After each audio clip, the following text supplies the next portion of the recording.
Please do subscribe to Prajabheri News Channel.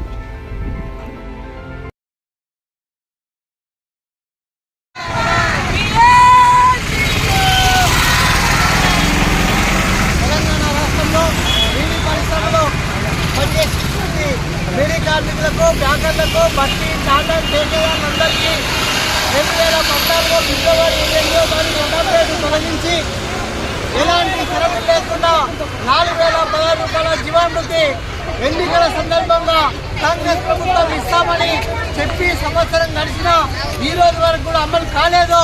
కాబట్టి ఇవాళ తెలంగాణ బహుళజన బీడీ కార్మిక సంఘం BRTO ఆధ్వర్యంలో రాష్ట్ర వ్యాప్తంగా అన్ని జిల్లా కలెక్టర్ కార్యాలయం ముందు ఆందోళన చేయడంలో భాగంగా ఇవాళ నిజామాబాద్ జిల్లా కలెక్టర్ కార్యాలయానికి చలో నిజామాబాద్ కార్యక్రమానికి పిలుపునివ్వడం జరిగినది. ఇప్పటికైనా రేవంత్ రెడ్డి ముఖ్యమంత్రి గారు మరి ఎన్నికల సందర్భంగా బీడీ కార్మికులకు ఇచ్చిన మాట ఏదైతే ఉన్నదో తక్షణం అమలు చేయాలా, లేకపోతే టీఆర్ఎస్ మాజీ ముఖ్యమంత్రి కేసీఆర్ కు ఏ గదంగా పట్టిందో కాంగ్రెస్ ముఖ్యమంత్రి రేవంత్ రెడ్డికి ఆ గది పండగ తప్పదు అన్నది తెలియజేస్తున్నాము. మరి ఎందుకంటే మన బీడీ కార్మికుల ఓట్లతోటి తెలంగాణ రాష్ట్రంలో 10 లక్షలు ఇంటూ 2 ఓట్లు అంటే 30 లక్షల ఓట్లతోటి ఎమ్మెల్యేలు దాదాపు 30 మంది ఎమ్మెల్యేలు గెలవాలన్నా ఓడాలన్నా బీడీ కార్మికుల ఓట్లే కాబట్టి బీడీ కార్మికుల ఓట్లతో గద్దెనెక్కినటువంటి ప్రభుత్వం మరి ఓడెక్కదాకా ఓడమల్లన్నా ఓడెక్కిన తర్వాత ఓడి వల్ల సన్నంగా ఉన్నది. కాబట్టి ఇప్పటికైనా అమలు చేయకపోతే బీడీ కార్మికుల నుండి ఏదైనా పరిణామాలకు రేవంత్ రెడ్డి సర్కార్ మూల్యం చెల్లించుకో తప్పదు అనేది తెలియజేస్తూ ముగిస్తుంది. నిజామాబాద్ జిల్లాలో పాల్గొన్న అసెంబ్లీ నియోజకవర్గంలో ఎన్నికల ప్రచారంలో కేసీఆర్ గారు ప్రకటించడం జరిగింది. ఆయన ఏదో బీడీ కార్మికుల మీద ప్రేమతోటి కాదు, బీడీ కార్మికుల ఓట్లు పడాలి అంటే 1000 రూపాయల జీవనోపాధి ఇస్తా అంటే వేస్తారనే నమ్మకంతో 1000 రూపాయల జీవనోపాధి ఇచ్చాడు. మరి ఇచ్చిన మాట నిలబెట్టుకోకపోతే ఒక సంవత్సరం వరకు ఆగి మనం 2014 డిసెంబర్ నవంబర్ నెలలో పెద్ద ఎత్తున ఆందోళన చేయడం జరిగినది.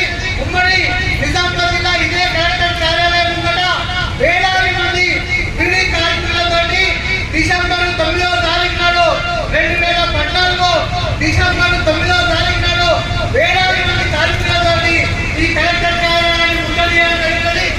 అప్పటికి తీరాకపోతే ఇక్కడ బిడ్డ కవిత మరి ఎంపీ కవిత ఎన్నికల ముట్టడి చేయడం జరిగినది.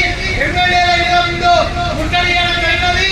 మరి పోచారం శ్రీనివాస్ రెడ్డి హైదరాబాద్ పోతుండగా నగర్లో 2 గంటల సేపు అడ్డుకొని ఎన్నో నిలబెట్టిన తర్వాత మేము కేసీఆర్ తోటి మెప్పించి ఒప్పించి 1000 రూపాయల జీవనోపాధి వచ్చే విధంగా చూస్తామని చెప్పిన తర్వాత 1000 రూపాయల జీవనోపాధి అనేది 2015 మార్చి 1వ తారీఖు నాడు ప్రారంభమైంది.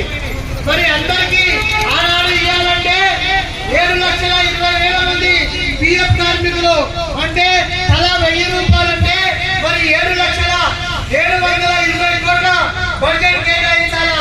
720 కోట్ల బడ్జెట్ కేటాయించకుండా 300 కోట్లు కేటాయించి చాట్లతోడు వచ్చి కొట్టాడ పెట్టిండు. ఏం కొట్టాడ పెట్టిండు? తొలిలు పెట్టిండు. అత్తకిస్తే కోడలికియా, కోడలికిస్తే అత్తకియా, కోడలికిస్తే అత్తకియా, అత్తకిస్తే కోడలికియా, ఒక ఇంట్లో ఒకటే పింఛన్ ఇస్తాడని తొలిలు పెట్టిండు. అయ్యా కేసీఆర్ గారు మరి నీ ఇంట్లో 5 ఉద్యోగాలు ఉన్నాయి, నువ్వు ముఖ్యమంత్రి, నీ కొడుకు కేటీఆర్ మంత్రి, అల్లుడు హరీష్ రావు మంత్రి, నీ బిడ్డ ఎంపీ, మరి ఇంకో ఆయన సంతోష్ కుమార్ రాజ్యసభ సభ్యుడు ఎలా వచ్చిందంటే మరి ఒక్కరికి 2,50,000 జీతం అంటే 12,50,000 జీతం తీసుకుంటే మరి మా బీడీ కార్మికులు ఏం పాపం చేసిండ్రు. మరి ఒక ఇంట్లో ఒకటే ఇంట్లో ఇస్తామని మళ్ళా కొట్లాడితే ఒక 100 కోట్లు రిలీజ్ చేసిండు. 100 కోట్లు రిలీజ్ చేసి ఏం చేసిండు? 2014 ఫిబ్రవరి 28వ తారీఖు కటాఫ్ డేట్ పెట్టిండు. ఆ 2014 ఫిబ్రవరి 28వ తారీఖు కటాఫ్ డేట్ మెల్లగా 2018 వరకు జరుపుకొచ్చిండు. మళ్ళా 2018లో మళ్ళా అసెంబ్లీ ఎన్నికలు వచ్చినాయి. అప్పుడు మళ్ళా బీడీ కార్మికులు గుర్తుకొచ్చారు. మళ్ళా ఇదకు మరి నేను మళ్ళా ఏదైనా హామీ లేకపోతే ఓట్లు పడాయి. ఎందుకోసం అంటే తెలంగాణలో 10 లక్షల మంది 10 లక్షలు ఇంకా 2 ఓట్లు 30 లక్షల ఓట్లు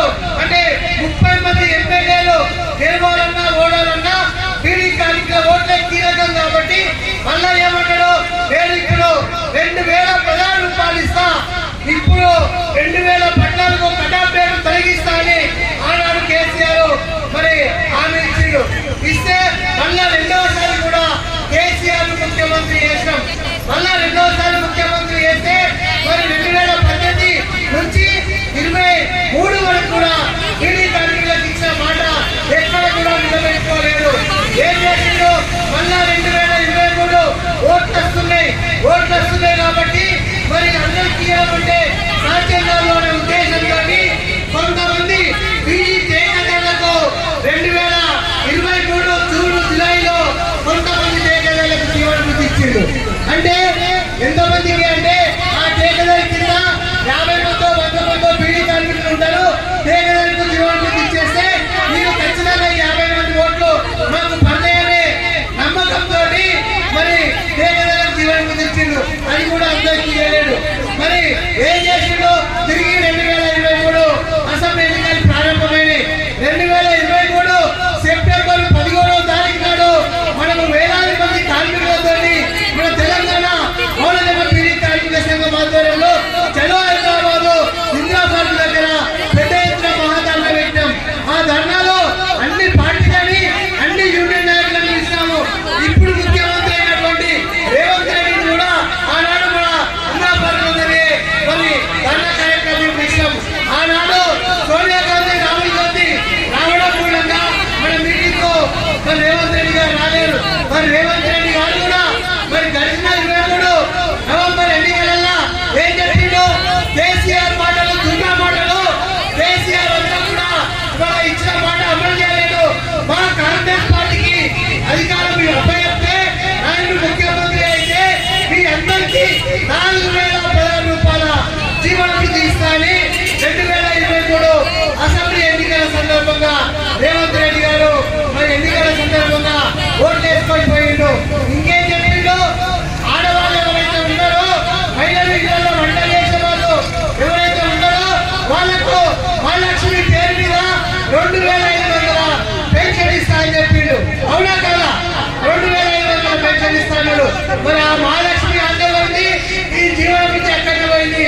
అయ్యా రేవంత్ రెడ్డి గారు, అయ్యా అసెంబ్లీలో గెలిచినటువంటి ఎమ్మెల్యేలు, ఈ నిజామాబాద్ గెలిచినటువంటి బీజేపీ ఎమ్మెల్యే, ఆర్మూర్లో గెలిచిన BJP MLA, Nizamabad MP Arvind గాని మన తెలంగాణ రాష్ట్రంలో ఎంపీలు ఎమ్మెల్యేలు మా ఓట్లతోనే గెలిచారు.